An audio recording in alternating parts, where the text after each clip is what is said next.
13 tips para makaligtas sa atake ng mga hayop sa kagubatan. Maraming mga hayop sa kagubatan ang maaaring maging mapanganib o nakamamatay para sa tao. Kung titingnan mo ang mga istatistika, baka matakot ka. Ang mga pating ay nagdudulot lamang ng 6 na pagkamatay kada taon. Sobrang napalaki ang masamang reputasyon nila. Ang mga lobo ay sanhi ng 10 pagkamatay bawat taon. Ang mga leon naman ay pumapatay ng 22 tao kada taon. Ngayon, maghanda ka na. Ang mga elepante na mukhang mababait at malalambing. Ang dahilan kung bakit mahigit 500 tao ang namamatay kada taon. Kasing dami ng mga hippopotamus ang mga ito sa nakakatakot na kompetisyon. Ang mga buwaya ay mas delikado kaysa sa mga pating dahil nagdudulot sila ng 1,000 pagkamatay kada taon. Pero ang pinakamatindi ay ang mga ahas na pumapatay ng 100,000 tao kada taon. Para maging handa ka sa anumang sitwasyon, narito ang 13 tips paraan para mailigtas ang iyong buhay kung makatagpo ka ng mga ganitong hayop. Panoorin ang video, magtala ng mga dapat tandaan, at huwag kalimutang bigyan kami ng thumbs up para sa pag-aalala namin sa iyong kaligtasan. Number 13. Pating ang magandang balita ay sa 150 uri ng pating sa mundo, 20 lamang ang umaatake sa tao. Karamihan sa kanila ay hindi ka kinikilala bilang pagkain. Pero kung magka-interes ang isang pating sayo, mahirap nang makatakas. Para hindi makaakit ng mga pating, iwasang makontamina ang tubig ng dugo o ihe dahil naaamoy ito ng mga pating sa malayo. Kung makaharap ka ng pating, huwag kang tatalikod at huwag kang magpanik na lumangoy palayo, magmumukha kang biktima. Dahan-dahan lang ang galaw. Kung mahuli ka, puntiryahin ang mata at hasang dahil ito ang pinakamadaling masaktan. Number 12. Kangaroo. Oo, nakakagulat. Pero ang isang kangaroo ay maaaring magdulot ng peligro sa tao. Nangyayari ito kung pumasok ka sa teritoryo nito at naramdaman ng hayop na nasa panganib siya.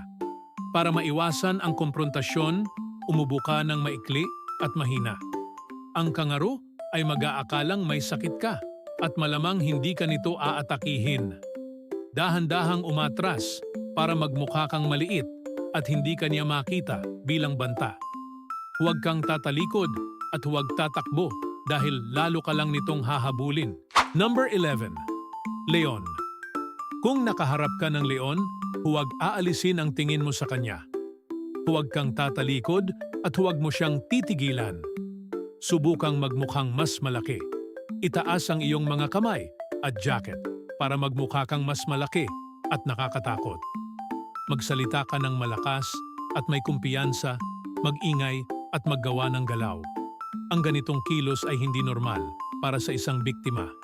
Kaya mababahala ang leon at malamang lalayo na lang. Number 10. Elepante. Ang mga elepante ay matatalino at palakaibigang hayop, pero kilala sila sa pag-atake ng tao, lalo na ang mga babaeng elepante na may mga anak. Kung makakita ka ng elepante, pansinin ang kilos ng kanilang katawan. Kapag nakatiklop ang kanilang trunk at nakabalikwas ang mga tenga, ibig sabihin handa silang umatake. Kung papalapit ang elepante, huwag tatakbo. Humanap ng anumang bagay na pwedeng maging harang sa pagitan nyo tulad ng bato o puno. Number 9. Rhinoceros. Ang mga rhinoceros ay mahina ang paningin, kaya madali silang matakot at mag-react ng pag-atake. Kaya nilang tumakbo ng hanggang 60 kph, kaya mahirap silang takasan.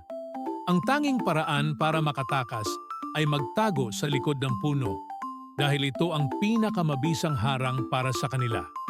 Hindi rin sila sumusunod sa iyo kapag nagtatago ka sa mga palumpong o mataas na damo.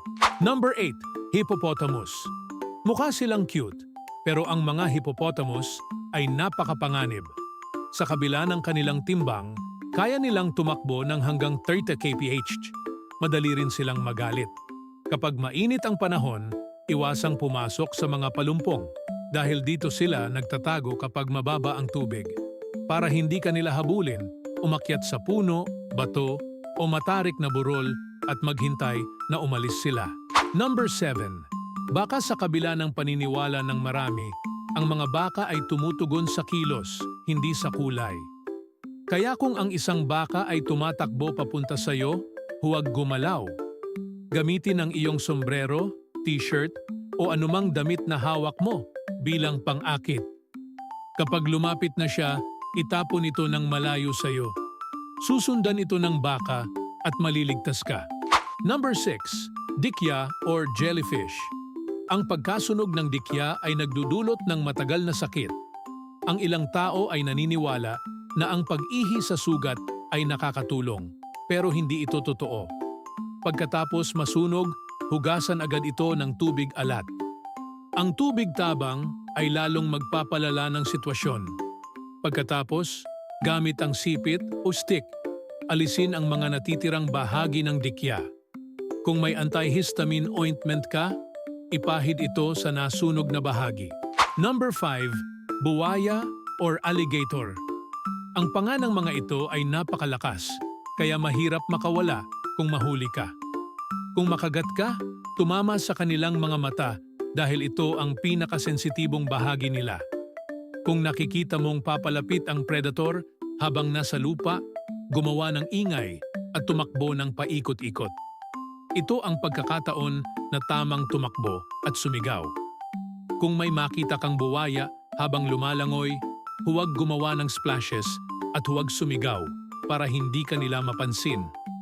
Maging tahimik hanggat maaari at lumangoy palayo. Number 4. Ahas or snake. Karamihan sa mga ahas ay hindi delikado o makamandag. 80% ng mga kagat ng ahas ay nangyayari dahil sa pagtatangka ng tao na hulihin sila. Kung makita mong sinusundan ka ng ahas, patapikin ang iyong mga paa para magdulot ng panginginig. Malilito ang ahas at iiwan ka na niya. Kung makagat ka, huwag subukang sipsipin ang lason mula sa sugat. Hugasan ito ng umaagos na tubig, lagyan ng benda, at tumawag ng ambulansya. Number 3. Oso or bears. Bihirang umatake ang mga oso, pero kapag nasa maling lugar o oras ka, maaaring mangyari ito. Huwag tatakbo dahil magmumukha kang biktima at susundan ka ng oso. Kaya nilang tumakbo ng hanggang 55 ppm, humiga sa lupa at magkulubong sa isang bola. Takpan ang iyong leeg gamit ang mga kamay. Magkunwari kang patay, hindi ka na nila ituturing na banta. Huwag matakot kahit nabuhatin ka o pagulungin ng oso, manatiling patay. Minsan ay magmamasid pa sila bago umalis. Number 2. Gorilya. Ang mga gorilya ay tinatawag na hari ng kagubatan dahil sila ang nagpoprotekta sa kanilang pamilya at teritoryo. Hindi sila aatake kung magpapakita ka ng paggalang. Umupo ka para magmukha kang maliit at hindi mas mataas sa gorilya. Subukang magbulong at iwasan ang direktang pagtitig.